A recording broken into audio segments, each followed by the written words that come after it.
मैं आपको टमाटर की फसल की बुवाई से लेके कटाई तक पूरी जानकारी दे रहा हूँ। इस वीडियो में सम्मिलित है बीज के बारे में, रोग, कीट, फर्टिलाइजर, कीटनाशकों का सब कुछ पूरा डिटेल में। तो दोस्तों, मैं रघु त्यागी, आप देख रहे हैं रघु A to Z समाधान। सबसे पहले बात करता हूं मैं बीज के चुनाव की और बुवाई की तैयारी की। तो बीज के चुनाव की अगर बात की जाए तो आपके क्षेत्र की जलवायु और मिट्टी के अनुसार रोग प्रतिरोधी और अच्छी उपज देने वाली वैरायटियों का ही चुनाव करना चाहिए आपको। कुछ लोकप्रिय वैरायटी हैं जैसे अर्का रक्षक, पंत बहार, पूसा रूबी, स्वर्ण लालिमा आदि। इसके बाद में बीज उपचार की अपन बात करें तो बुवाई से पहले बीजों को फफूंदनाशक जैसे कार्बाइडजम या फिर थीरम से उपचारित करना है ताकि शुरुआती बीमारियों से बचाव हो सके, जैसे आपका जड़ गलन आ जाता है, काली जड़ हो जाती है या बीज गल जाता है, उग नहीं पाता है। इसके बाद में नर्सरी तैयार करने की बात करें तो बीजों को नर्सरी बेड पे या फिर ट्रे में ही बोने चाहिए। नर्सरी के लिए सबसे अच्छी जगह जल निकास वाली और उपजाऊ मिट्टी का ही चयन आपको करना चाहिए।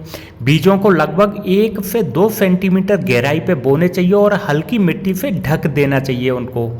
नियमित रूप से सिंचाई करनी चाहिए, नमी बरकरार लगातार बनाए रखनी चाहिए। लगभग 3 से 4 सप्ताह में पौधों की रोपाई के लिए तैयार हो जाते हैं। उसके बाद में खेत की तैयारी और रोपाई कैसे करनी है उसके बारे में जान लेते हैं। खेत को अच्छी तरह से जुताई करके समतल बना लेना है। मिट्टी को एकदम से बुरबुरी बनाने के लिए गोबर की खाद डालनी है, कंपोस्ट मिला के डालनी है, क्यारियां बनानी है और पौधों को लगभग 45 से 60 सेंटीमीटर की दूरी पे लाइन से लाइन पौधों की रोपाई करनी है। पौधों से पौधे की जो दूरी रखनी है वो आपको 45 से 60 सेंटीमीटर रखनी है और लाइन से लाइन की दूरी रखनी है वो 75 से 90 सेंटीमीटर की दूरी रखनी है।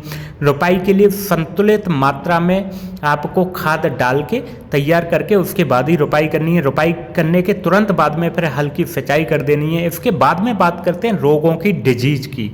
टमाटर की फसल में लगने वाले कुछ प्रमुख रोग हैं, उनके कंट्रोल क्या है उसके बारे में जान लेते हैं। पहला जो रोग आता है वो अगैती जुल्फा, जिसको ईयरली ब्लाइट बोलते हैं। इसके लक्षण की बात करें तो पत्तियों पे छोटे गोल या अनियमित भूरे रंग के धब्बे पड़ जाते हैं जिनमें छल्लेदार पैटर्न दिखाई देता है। गंभीर संक्रमण में पत्तियां सूख जाती हैं और सूख के झड़ना गिरना चालू हो जाती है। इसके कंट्रोल की बात करें और रोगग्रस्त पत्तियों को हटा के नष्ट कर देना चाहिए। फसल चक्र अपनाना बहुत जरूरी है। प्रतिरोधी किस्मों का उपयोग करना बहुत जरूरी है। इसके लिए मैंकोजेब या क्लोरोथालोनिल या फिर कॉपर ऑक्सीक्लोराइड नाम की दवाई 2 ग्राम प्रति लीटर पानी मिला के आपको स्प्रे कर देना चाहिए, जिससे अगैती जुल्फा का कंट्रोल हो जाता है। टमाटर की फसल में दूसरा जो भयंकर रोग आता है वो है पछैती जुल्फा, जिसको लेट ब्लाइट बोलते हैं। इसके लक्षण की अगर बात करें, पहचानने की बात करें तो पत्तियों पे और पत्तियों के साथ साथ में पौधे का जो मेन मुख्य तना होता है उस पे अनियमित आकार के पानी से लथपथ धब्बे आपको दिखाई देंगे, यानी गीले काले रंग के धब्बे बन जाते हैं पत्तियों पे भी और उसके डंठल तने पे भी, जो नम मौसम में और सफ़ेद फफूंदी की परत से ढके हुए होते हैं। उन पे पत्तों पे या डंठल पे तने पे आप देखो सफ़ेद फफूंद जैसी आपको मिलेगी। वो उससे फल भी प्रभावित हो जाते हैं, फल गलना शुरू हो जाते हैं, धब्बे बनना शुरू हो जाते हैं। इसके कंट्रोल की अगर बात करें तो खेत में जल निकास की उचित व्यवस्था रखनी चाहिए। बहुत ज़्यादा पानी नहीं भरना चाहिए खेत में, नहीं तो ये रोग की ज़्यादा समस्या आती है। या बहुत ज़्यादा नमी वाला मौसम रहता है, बादल नुमा रहता है या बहुत ज़्यादा लगातार बारिश होती है, तब ये लेट ब्लाइट की समस्या सबसे ज़्यादा आती है। रोगग्रस्त भागों को काट के पौधे को हटा के बाहर निकाल देना चाहिए। इसके कंट्रोल के लिए आपको मैंकोजेब मेटालेक्सिल के साथ में दोनों कॉम्बिनेशन आता है, मेटालेक्सिल मैंकोजेब या फिर मेटालेक्सिल डाइमेथोमोर्फ आता है या डाइमेथोमोर्फ प्लस पायराक्लोस्टोबिन आता है। इन फफूंदनाशक दवाइयों में से लाके 2 ग्राम प्रति लीटर मिला के आप स्प्रे कर देना चाहिए, उससे इसका कंट्रोल हो जाता है। इसके बाद में बात करते हैं तीसरा रोग है भयंकर जो आता है वो ओकट्ठा रोग, जिसको विल्ट भी बोलते हैं। इसके लक्षणों की बात करें तो पौधे अचानक से मुरझाना चालू हो जाते हैं और सूख जाते हैं। ये फफूंद जनित रोग है जो मिट्टी से फैलता है। तो जब रोपाई करते हैं उस टाइम पे बीज को जैसे उपचारित करते हैं ऐसे ही मृदा उपचारित भी आपको करना चाहिए। मिट्टी उपचार के लिए कॉपर ऑक्सीक्लोराइड या फिर सल्फर 80% का आप उपचार करके और मृदा को उपचारित कर सकते हैं, जिससे आपका ये बिल्ट रोग जो है, उकट्ठा रोग है, ये कंट्रोल हो जाता है, ये कम आने के चांस रहते हैं। इसके कंट्रोल की बात करें तो रोग प्रतिरोधी वैरायटी का ही उपयोग करना चाहिए, बीज उपचारित करके लगाना चाहिए, मृदा को उपचारित करना चाहिए। इसके बाद में फसल चक्र अपनाना चाहिए। जिस खेत में आप टमाटर लगाने वाले हो उसमें 2 साल से लगातार टमाटर नहीं हो रहा हो, तभी आप इसमें टमाटर लगाओ। इसके बाद में जैविक उपचार की बात करें, ट्राइकोडर्मा वेटी या ट्राइकोडर्मा हार्जेनियम जैसे जैविक फफूंदनाशक हैं, उनका उपयोग करके मिट्टी को एकदम से उपचारित कर देना चाहिए।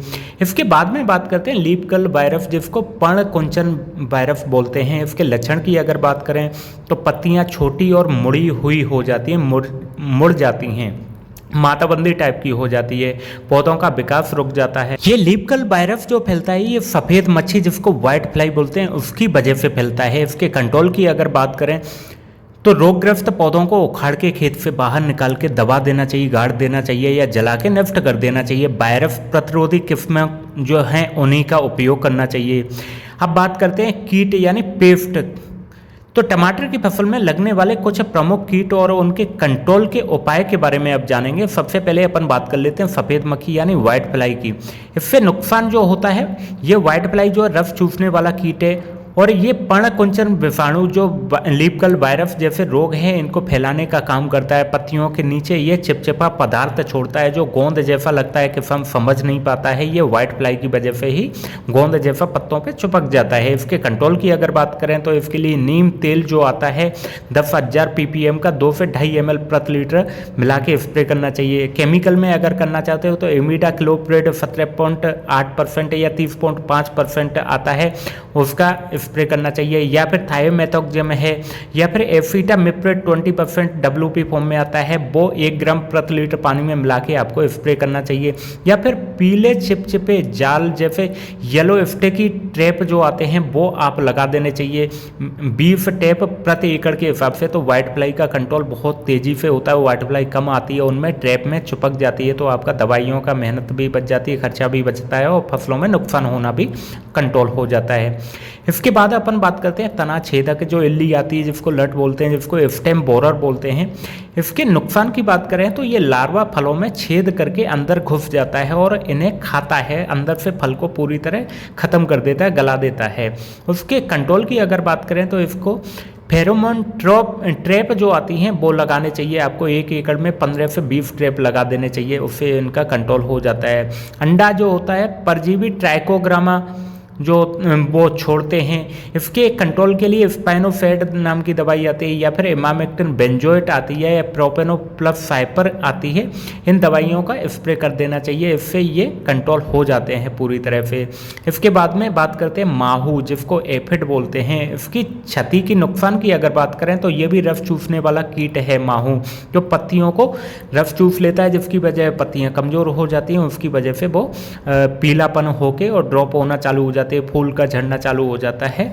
इसके कंट्रोल की अगर बात करें तो नीम तेल जो आता है वो 10,000 ppm का 2.5 से 3 ml प्रति लीटर मिला के आप स्प्रे कर सकते हैं। या नीम तेल के साथ में साबुन जो आता है डिटर्जेंट, उसको मिला के भी आप स्प्रे कर सकते हैं। या फिर हल्दी पाउडर और नीम तेल दोनों को मिला के उसका कंट्रोल पूरी तरह से कर सकते हैं। अब बात करते हैं सबसे भयंकर जो समस्या आती है वो है निमाटोड, जिसको जड़ गांठ या सूत्रकृमि रूट नोड निमाटोड भी कहते हैं। इसके नुकसान की अगर बात करें तो ये जड़ों में गांठ बना लेता है, जो शुरुआत में दिखती नहीं है, उसके बाद में धीमे धीमे बढ़ती जाती है, तब जाके गांठें दिखना शुरू होती हैं, जिससे पौधों का विकास रुक जाता है, जड़ें खाना उठाना बंद कर देती हैं, जिससे पौधा मुरझाता है और मुरझा के धीमे धीमे खत्म होना चालू हो जाता है। इसके कंट्रोल की अगर बात करें तो गर्मी के टाइम पे खेत की गहरी जुताई करके खुला छोड़ देना चाहिए 2 महीने के लिए, जिससे कि जितने भी रूट नोड निमाटोड है वो धीमे धीमे जमीन में से खत्म हो जाएं। इसके लिए फसल चक्र अपनाना बेहद जरूरी है। इसके कंट्रोल के लिए नीम की खली का लगातार उपयोग या तंबाकू की खली जो आती है उसका उपयोग करना चाहिए। नीम की खली या तंबाकू की खली हमसे लेने के लिए ऑनलाइन हमसे कांटेक्ट भी कर सकते हैं। रासायनिक कीटनाशक में कंट्रोल इसका करना चाहते हैं तो कार्बोफ्यूरॉन का आप प्रयोग कर सकते हैं। बुवाई करते हैं उस टाइम पे मिट्टी में मिला दो जुताई करने से पहले, तो आपका कंट्रोल होने के चांस ज़्यादा रहते हैं। या भयंकर पूरी तरह से फैल चुका होता है तो बेलम नाम की दवाई आती है बायर कंपनी को, उसका भी आप डाल के कंट्रोल कर सकते हो। इसके बाद में अपन बात करते हैं उर्वरक यानी फर्टिलाइजर की। तो टमाटर की अच्छी उपज के लिए उचित उर्वरक का मैनेजमेंट बहुत ज़्यादा ज़रूरी है। बुवाई के समय क्या डालना चाहिए उसकी अगर बात करें तो अच्छी तरह से सड़ी हुई गोबर की खाद या फिर कंपोस्ट खाद 20 से 25 टन प्रति हेक्टेयर डालनी चाहिए, या फिर केंचुआ खाद आपकी 200 से 250 किलो प्रति एकड़ आपको डालना चाहिए। केंचुआ खाद बहुत अच्छी क्वालिटी की घर पे तैयार की हुई हम बनाते हैं, हमसे भी ऑनलाइन आप मंगा सकते हैं या हमारे यहाँ पे स्टोर पे आके आप खरीद सकते हैं। इसके बाद में नाइट्रोजन की बात करें तो 60 से 80 किलोग्राम, फास्फोरस 80 से 100 किलोग्राम, या पोटाश की बात करें तो 60 से 80 किलोग्राम प्रति हेक्टेयर की दर से आपको बेसल डोज में मिलाना चाहिए। इसके बाद में रोपाई के बाद की अगर बात करें तो पहली सिंचाई के बाद में लगभग 30 दिन पे पहली सिंचाई करनी चाहिए और उस टाइम पे 30 से 40 किलोग्राम नाइट्रोजन प्रति हेक्टेयर के हिसाब से आपको फेंकना चाहिए, ब्रॉडकास्ट करना चाहिए। उसके बाद में सिंचाई कर देनी चाहिए।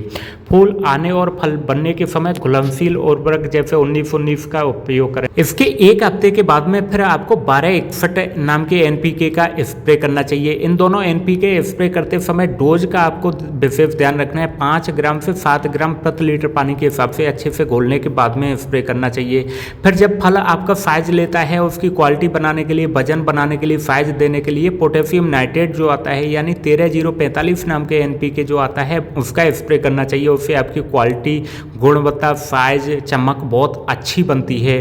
इसके बाद में सूक्ष्म पोषक तत्व यानी माइक्रोन्यूट्रिएंट की अगर बात करें तो यदि मिट्टी में कमी हो तो मिट्टी का आप मृदा जांच करवा लें बुवाई से पहले, उसके बाद में उसके अकॉर्डिंग डालें। नहीं तो जिंक, बोरोन, मोल्बिडिनम जैसे सूक्ष्म पोषक तत्व जो होते हैं उनका मिट्टी परीक्षण के आधार पर आपको प्रयोग करना चाहिए। ये भी इसके टमाटर की पैदावार बढ़ाने में अहम भूमिका निभाते हैं। कीटनाशकों, पेस्टिसाइड की अगर बात करते हैं तो कीटनाशक का उपयोग आवश्यकता अनुसार और सही समय पे ही करना चाहिए। हमेशा जो भी आप कीटनाशक का स्प्रे कर रहे हैं उसका लेवल दिया जाता है, एक पर्ची आती है चुपक के अंदर, उस पर दिशा निर्देश लिखे होते हैं, उनका पालन हमेशा करना चाहिए, उनको अच्छे से पढ़ना चाहिए, उसके बाद में ही उसका प्रयोग करना चाहिए। जैविक कीटनाशक की बात करें जैसे नीम का तेल है या फिर BT जो आता है बेसिलस थुरिंजियस से आता है, या रासायनिक कीटनाशक है जैसे इमिडाक्लोप्रिड है, थायोमेथोक्सम है, स्पाइनोसेट है, इमामेक्टिन बेंजोएट, डाइमेथोएट है, क्लोरोपाइरिफॉस आदि जो हैं इनका अच्छे से आपको हमेशा ध्यान रख के इस्तेमाल करना चाहिए। इनको बच्चों की और जीव जंतुओं की पहुंच से बाहर दूर रखना चाहिए। हमेशा ठंडी जगह पर रखना चाहिए, ज़्यादा टेम्परेचर में नहीं रखना चाहिए, नहीं तो ये इनका रिएक्शन हो सकता है। हमेशा दवाइयों को अलग अलग घोलने के बाद में ही प्रयोग करना चाहिए। अब बात कर लेते हैं कटाई यानी हार्वेस्टिंग की। तो टमाटर की कटाई फल के रंग और परपक्वता यानी पकने के आधार पर की जाती है।